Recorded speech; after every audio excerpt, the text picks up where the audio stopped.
তরমুজের ব্যাপক ফলন হয়েছে পটুয়াখালীতে। ভালো দাম পেয়ে খুশি চাষিরা। তবে জেলায় পাইকারি বাজার না থাকার আক্ষেপ তাদের। পটুয়াখালী থেকে KM শাহাদাত হোসেনের রিপোর্ট। পটুয়াখালীর বিস্তীর্ণ জমিতে চাষ হয়েছে তরমুজের। গ্রেড 1, লাকি ড্রাগন, এশিয়ান 3 সহ বিভিন্ন জাতের তরমুজের ফলনও হয়েছে বেশ। ক্ষেত পরিচর্যায় ব্যস্ত কৃষক। রোজায় সারা দেশে চাহিদা বেড়েছে তরমুজের। ফলন আর দামে খুশি চাষিরা। 4-5টা জাতের তরমুজ লাগাইছি, খুবই ভালো সবগুলোই, কিন্তু ফলনও অনেক সুন্দর এবছরের তুলনায়। ইনশাল্লাহ ভালো কিছু হইবে এমন কিছু আশা করা যায়। তবে জেলায় বড় কোনো পাইকারি বাজার না থাকায় মাঠেই তরমুজ বিক্রি করেন কৃষকরা।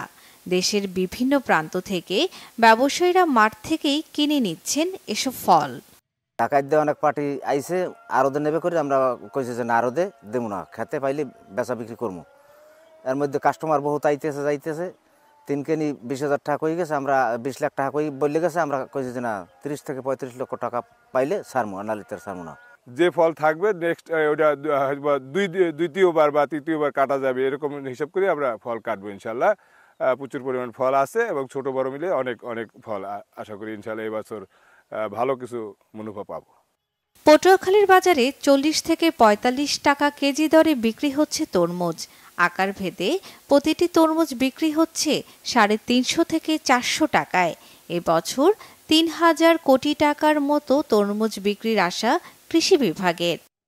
আবহাওয়া জলবায়ু যদি ভালো থাকে, এবছর পটুয়াখালী থেকে 3000 কোটি টাকার উপরে তরমুজের কৃষকরা বিক্রি করতে পারবেন এবং তরমুজ চাষিরা অত্যন্ত লাভবান হতে পারবেন।